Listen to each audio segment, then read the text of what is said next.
Some doors don't slam. They creak. Just once, and suddenly everything you've buried deep starts breathing again. That afternoon, when Hannah pushed open the faded wooden door of the small lakeside cottage, she didn't expect her heart to flutter.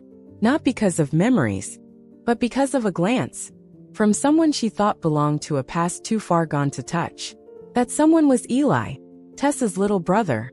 The mischievous kid who used to run barefoot through the yard, dirt on his knees.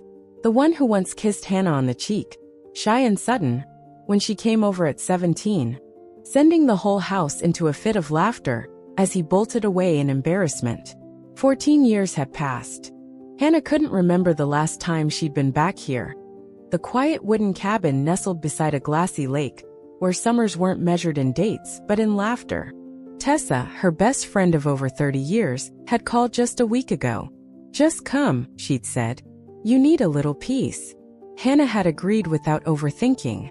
She imagined a weekend of old tea mugs, sun-warmed porches, and stories that began with "remember when." She didn't expect Eli to be there. And she definitely didn't expect to be stopped in her tracks by the way he looked at her now.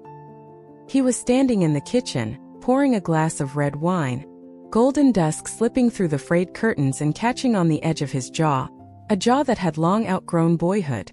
Same amber-brown eyes, but the look in them was no longer playful. It was steady, quiet, like he could see something in her she hadn't dared to look at in years. "Eli," she called softly. He turned.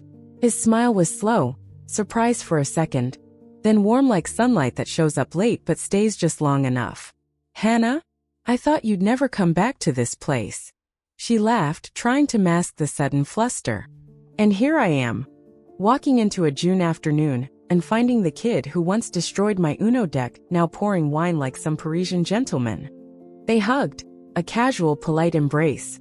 But the moment his hand met her back, she felt something unfamiliar. A rhythm, brief, but strong enough to make her realize this wasn't a boy anymore. That night, the three of them sat outside after dinner, warm lights flickering in the soft wind, cicadas buzzing like background music. Hannah sipped her wine and listened to Tessa's stories, expecting to smile politely, but instead she laughed. For real. Not because of the stories, but because Eli sat just across from her, present, grounded, and looking at her with a quiet knowing. There was something in that gaze that didn't say, "I remember who you used to be," said, "I see you as you are today." And Hannah knew, this weekend would not be like any other weekend. If you've ever stood in a familiar house and felt like a stranger in your own life, if you've ever opened the door to someone from your past, only to realize that the person who really needed to come back was you, you're not alone. Pushpin subscribe to the channel. Let these quiet stories be a soft reminder. You are not lost. You are still here. And here you are seen. Because some stories aren't meant to help you forget pain. They're here to help you listen to it, hold it, and begin to heal. Some gazes aren't meant to conquer. They're meant to quietly awaken something in you that's been asleep for far too long. The evening at the lake cabin passed like a scene in slow motion. No drama. No plot twists. Just the soft clinking of wine glasses, Tessa laughing as she told old college stories, and every now and then, Eli glancing over at Hannah, as if he were quietly rearranging pieces of memory in his heart. Hannah wasn't sure when it began, that subtle awareness that something was shifting. It wasn't love. It wasn't physical attraction. It was more like a gentle tremor, like the way a leaf shivers on the porch when touched by the wind. Soft, almost nothing, but impossible to ignore.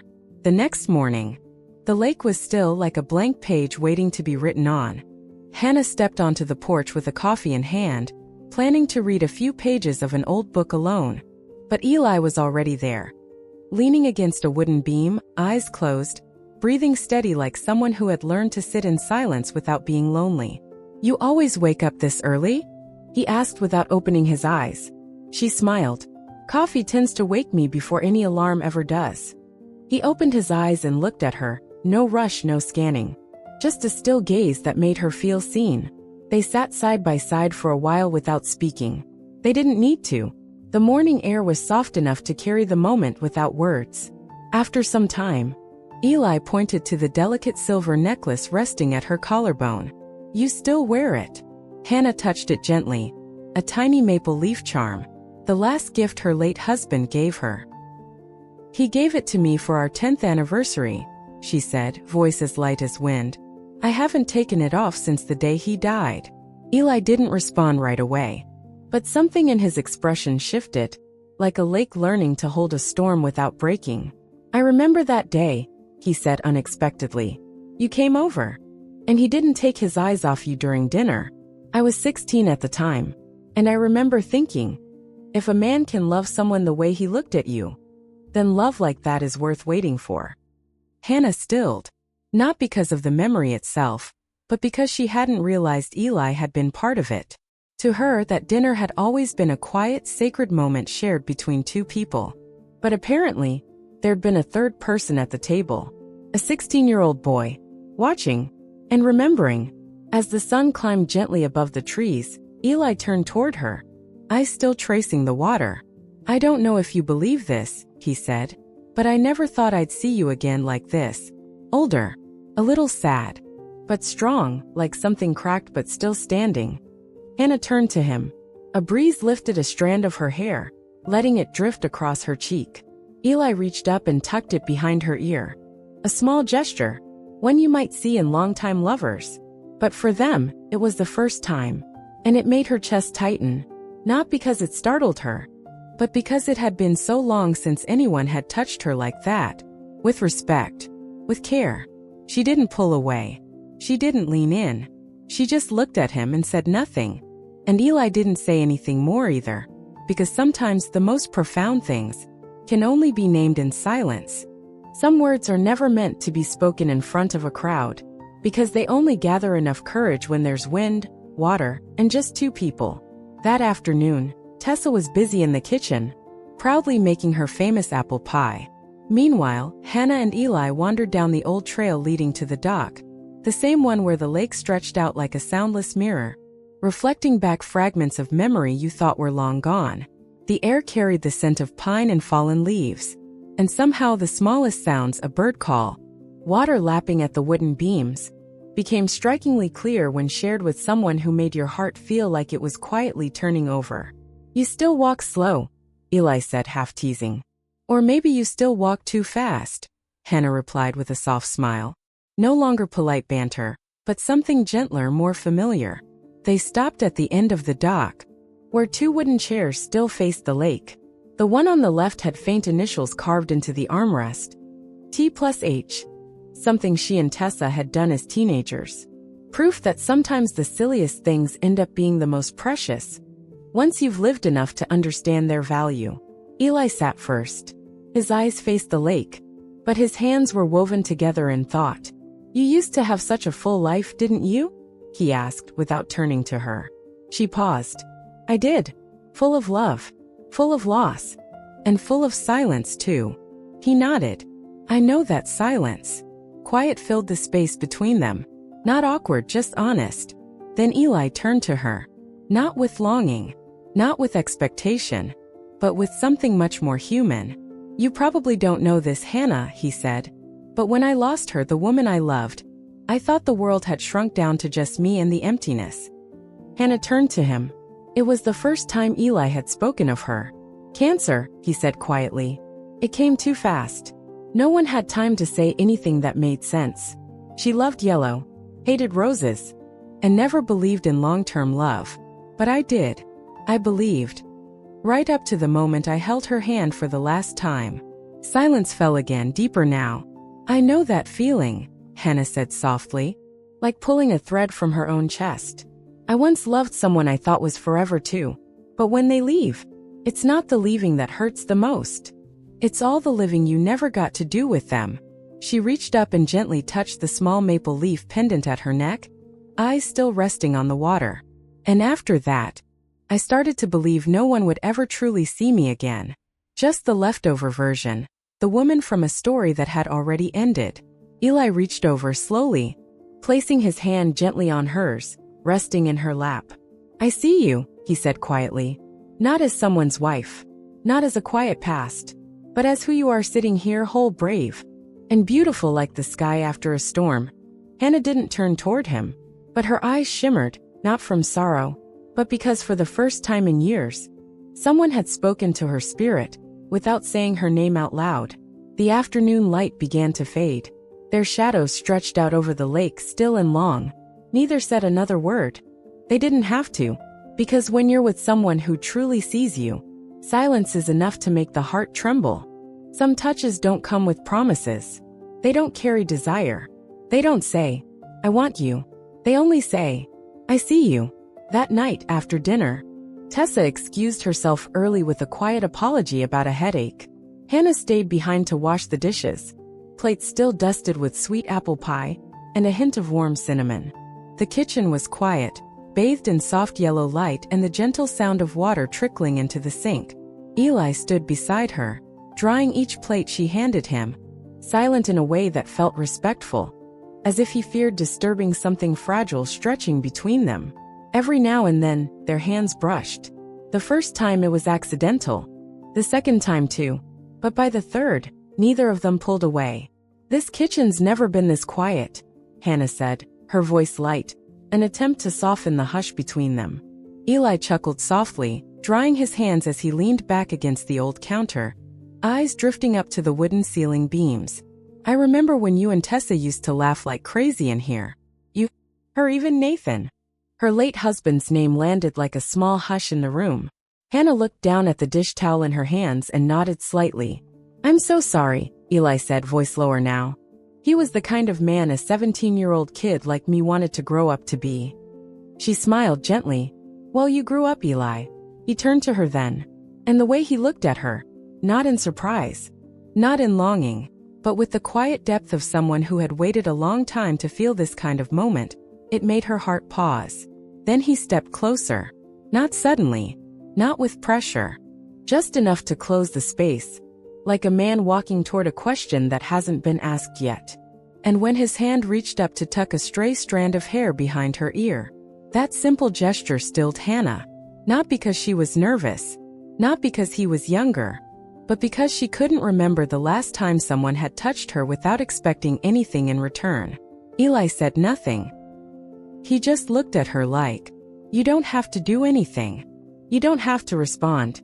You only need to know you're still touchable." Hannah met his gaze, not filled with mischief, not filled with hunger, just presence. The presence of a man who had known loss, and now simply wanted to walk beside someone, if they'd let him. "Eli," she whispered his name, but no sentence followed, because everything that needed to be said was already resting in the space between them. In that soft touch, not romantic, not seductive, but a hand knocking on the door of a heart, asking if anyone was still home. And Hannah knew that heart had never left. It had only been learning how to open the door again. Some mornings don't need alarms, no deadlines, no particular reason to rise, other than the quiet knowing that something gentle is waiting, and you don't want to miss it. Hannah woke earlier than usual, not because she was tired, not because she'd had trouble sleeping, but because something about this morning felt different.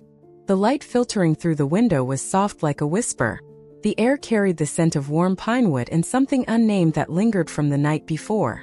She pulled back the cotton quilt, slipped into her worn slippers, and wrapped herself in her robe. The floor was cold under her feet, but her chest felt warm. The porch was empty, but a steaming cup of coffee sat waiting on the wooden table. And there was Eli already there, already still. "I remember you like your coffee strong. No sugar," he said as she approached. Hannah smiled, taking the warm ceramic mug from his hand. "And always before talking to anyone," she replied. They both laughed, not distantly, but like people who'd known many versions of each other. They sat in silence, side by side. No one asked, "Did you sleep well?" No one asked, "What's the plan today?" Because honestly, there didn't need to be a plan. All they needed was breath, and to sit beside someone who didn't require them to pretend to be okay. The lake shimmered in the distance under the early sun. Mist still hovered over the water's surface. Birdsong drifted through the pine forest behind the cabin, and the breeze carried the green scent of new grass and damp earth onto the porch. To anyone else this might have felt ordinary, but to Hannah it was grace. A soft mercy she hadn't believed she still deserved. Gentleness. Eli turned slightly, watching how the light brushed across her cheekbones. "Do you ever feel like it's too late to start over?" he asked, voice low and honest. Hannah looked down at her fingers wrapped around the coffee cup, then nodded. "Every day," she said. "So do I," he murmured. "Until you walked through that old wooden door yesterday." They looked at each other.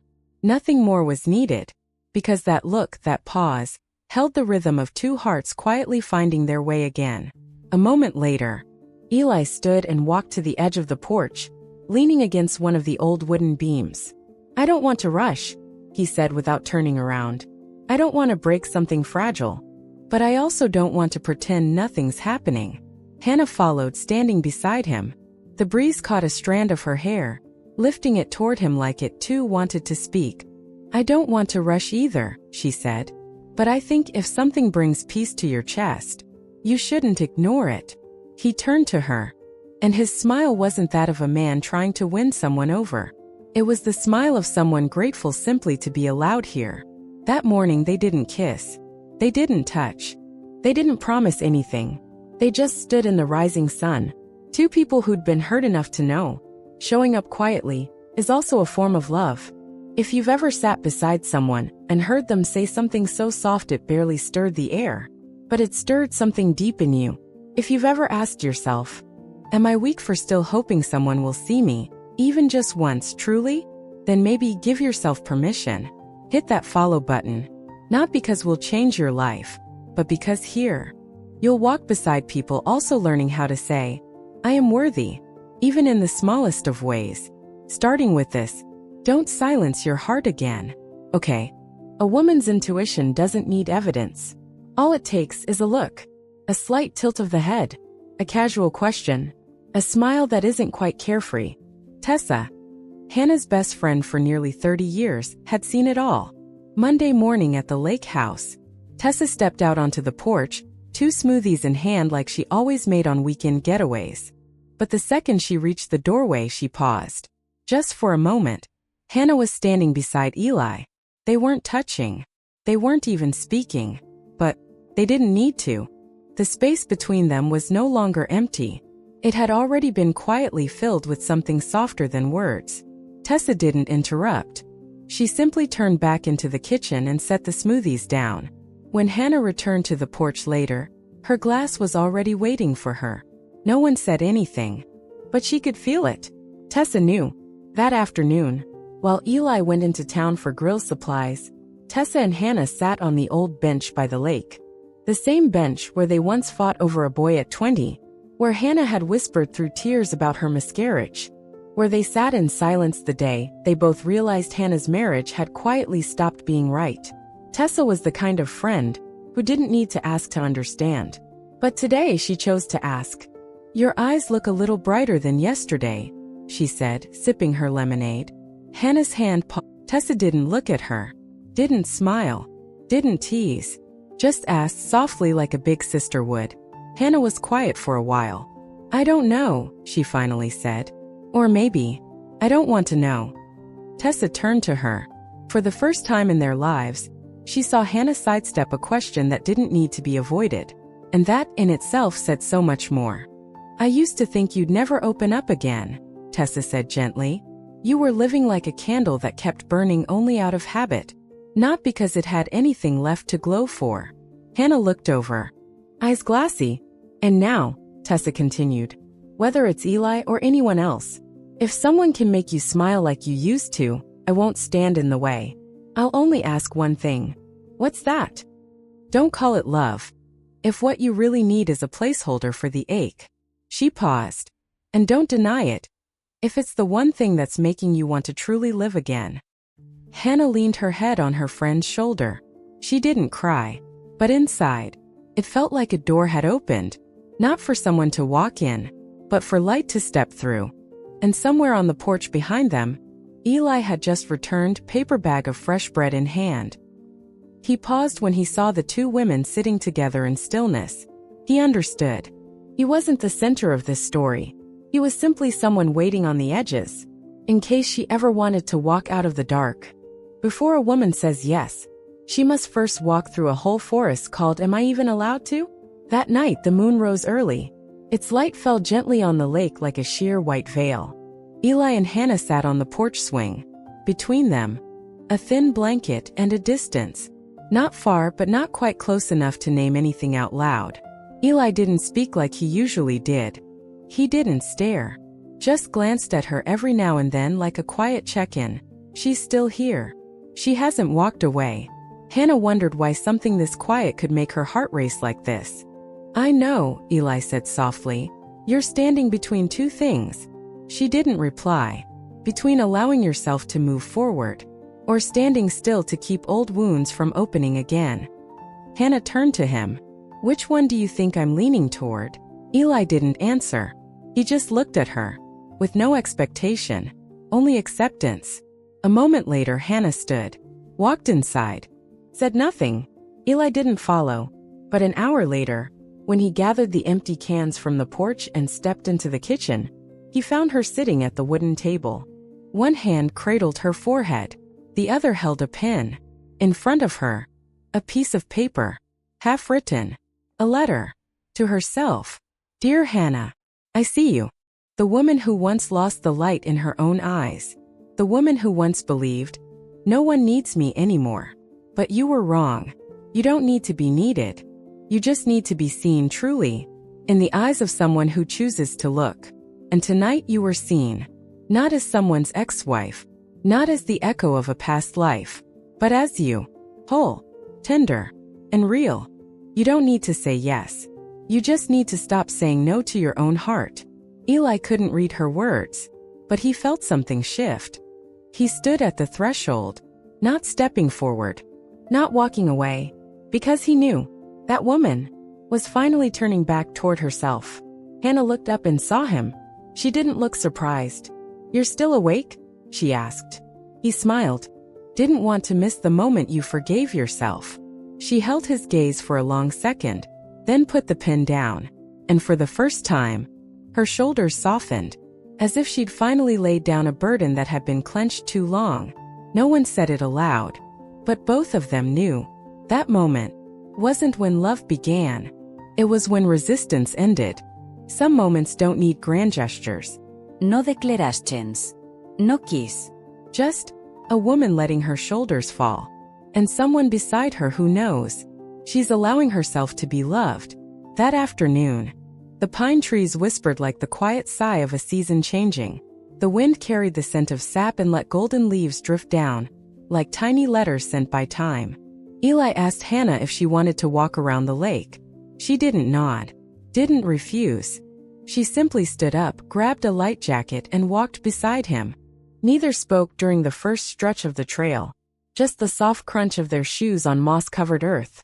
And the quiet thump of someone's heart, gentle, but echoing. They stopped at a wooden bench by the water's edge. 2 golden leaves had just landed side by side. Eli smiled faintly. I once read, he said, when 2 leaves fall at the same time and land near each other, it means they've traveled a long way just to meet again. Hannah looked at the leaves. Then almost without thinking she sat down. So maybe, she whispered, some meetings feel accidental, but were arranged by a lifetime of waiting. Eli watched her, but he didn't speak.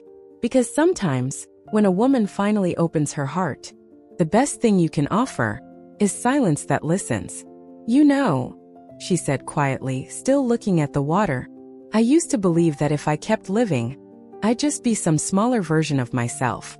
No one to love me, no one to touch me, no one to truly see me. A breeze slipped through, catching a strand of her hair. But then you did something strange, she said. Her voice barely more than a fairy tale breath. You didn't knock. You didn't try to come in. You just waited outside the door, patiently, as if to say, whenever you're ready, I'll be here. Eli turned away just slightly, so she wouldn't see the tear forming in the corner of his eye. A little bird hopped nearby, darting across the grass like a note in a song never written. In a love story without words. Hannah looked up. You know, Eli, she said softly, I don't think I'll love you in that wild, headlong way people do in their 20s. But I won't retreat. I won't keep hurting myself by denying the beauty that's trying to arrive. Eli reached out, not to grasp, not to hold, but to gently place his hand over hers, resting quietly on her knee. And Hannah didn't pull away. Between those two, love sometimes is easy to say, but loyalty to an old friendship, that's what keeps the words stuck in your throat the longest. The morning after their walk around the lake, while Eli drove into town to grab fresh bread, Hannah brewed some tea and headed upstairs. Tessa was there, curled up in the woven chair by the window, rereading a well-worn novel the two of them had once obsessed over in college. Tessa looked up. She didn't ask. She just smiled softly. Seems like the moon wasn't the only thing that rose last night. Hannah sat beside her, her hands gently wrapped around the mug. She didn't know how to start. Not out of fear of losing the friendship, but out of fear that her friend might hurt, even if it wasn't betrayal. There's something I need to say, Hannah began. Tessa didn't respond right away. She simply folded her book with a quiet grace, the kind of gesture that said, I'm putting everything aside to listen. Just listen. Hannah took a deep breath. There's nothing loud between Eli and me. No promises. No lines crossed. But there's something gentle. And real. So real I can't pretend it isn't happening. Tessa nodded slowly. I know. How long have you known? Since the moment you started looking at the world with eyes I haven't seen on you in years. Are you angry? No, Tessa whispered. I'm just learning to get used to something I never pictured. Silence lingered. Then, still gazing out the window, Tessa said, I used to think if anyone ever touched Eli, I'd react like a kid having her favorite toy snatched away. They both laughed under their breath. But now I get it, she continued. Eli isn't my little brother anymore. And you're not just the woman who lives by duty. Hannah reached for her hand. I don't want to lose you. Not over anything. Tessa gently squeezed back. You won't. But I need time to let go of the version of you I've held on to, the wife, the mother, the safe friend, and accept the woman who deserves to be loved, and who finally believes she can love again. They said nothing else, just sat there like they had so many times before. But now, they were different versions of themselves. More honest, more fragile, more brave. Because real friendship doesn't stop at hoping each other finds happiness. It holds steady, even when one chooses a path the other never saw coming. If you've ever sat in front of a friend, like Hannah did with Tessa, afraid that being true to yourself might hurt someone else. If you've ever had to choose between honoring your heart or staying safe, in a role that a woman who has known loss doesn't need someone to come fix her life. She just needs someone who doesn't walk away, while she's still learning how to touch her own soul again. That afternoon, Eli left the cabin, not because he had plans, not to avoid anything, but simply to give space for things to breathe. Hannah stood by the window, watching his car disappear behind the pine trees. No anxiety stirred in her chest, only peace, a rare feeling she once thought she might never know again. That evening, she sat at the old wooden table, opened a leather-bound journal she used to write in for her late husband. But this time, she didn't write for anyone else. She wrote for herself. Dear Hannah, you don't have to be strong every day. You don't have to smile just to keep others comfortable. You're allowed to be soft, not because you're falling apart, but because you're healing. And you are worthy of something gentler. The next morning, she was awakened by a knock, 3 short taps, a pause, then 2 more. That silly knock Eli used as a boy whenever he came home late, hoping his mom wouldn't catch him. She smiled as she opened the door. Eli stood there. No flowers. No gifts. Just a coffee, her kind, and a look that didn't push, didn't pull, just existed. I didn't come back to continue any conversation, Eli said as she took the cup. I came back, so if today you want to say something, I'll be here to listen. And if not, then let's just sit. Like 2 leaves that happened to fall at the same time. Hannah didn't answer. She pulled out a chair, sat down, and together they watched the lake. Its surface still and glassy, reflecting everything unsaid between them. Not because they were afraid to speak, but because some truths are best felt with the heart, not heard through the ears. This story doesn't end with a wedding. There's no grand declaration, No phone call from a faraway place announcing a fairy tale ending. Only this final entry in Hannah's journal. I don't know what's coming, but I know this. I won't keep turning away from myself. If you've made it this far and felt something stir inside, if you've ever woken up one morning and whispered to yourself, am I still allowed to love? Can I really begin again? Even at this stage of life? Do I dare live as someone who still feels, not just exists? Then here is the gentle truth you've been waiting for. You don't need permission from anyone else. You only need to stop refusing your own heart. Love is not a prize for the young. It's a gift and offering for those brave enough to love again after loss. And sometimes, love doesn't come wrapped in big words or sweeping gestures. Comes in a gaze that doesn't flinch, a hand that doesn't pull back, a person who stays beside you. A woman who has known loss doesn't need someone to come fix her life. She just needs someone who doesn't walk away while she's still learning how to touch her own soul again. That afternoon, Eli left the cabin, not because he had plans, not to avoid anything, but simply to give space for things to breathe. Hannah stood by the window, watching his car disappear behind the pine trees. No anxiety stirred in her chest, only peace, a rare feeling she once thought she might never know again. That evening, she sat at the old wooden table, opened a leather-bound journal she used to write in for her late husband. But this time, she didn't write for anyone else. She wrote for herself. Dear Hannah, you don't have to be strong every day. You don't have to smile just to keep others comfortable. You're allowed to be soft, not because you're falling apart, but because you're healing, and you are worthy of something gentler. The next morning, she was awakened by a knock, 3 short taps, a pause, then 2 more. That silly knock Eli used as a boy whenever he came home late, hoping his mom wouldn't catch him. She smiled as she opened the door. Eli stood there. No flowers. No gifts. Just a coffee, her kind, and a look that didn't push, didn't pull, just existed.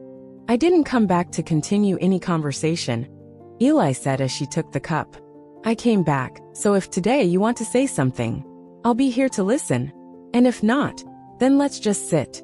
Like 2 leaves that happened to fall at the same time. Hannah didn't answer. She pulled out a chair, sat down, and together they watched the lake. Its surface still and glassy, reflecting everything unsaid between them. Not because they were afraid to speak, but because some truths are best felt with the heart, not heard through the ears. This story doesn't end with a wedding. There's no grand declaration. No phone call from a faraway place announcing a fairy tale ending. Only this final entry in Hannah's journal. I don't know what's coming, but I know this. I won't keep turning away from myself. If you've made it this far and felt something stir inside, if you've ever woken up one morning and whispered to yourself, am I still allowed to love? Can I really begin again? Even at this stage of life? Do I dare live as someone who still feels, not just exists? Then here is the gentle truth you've been waiting for. You don't need permission from anyone else. You only need to stop refusing your own heart. Love is not a prize for the young.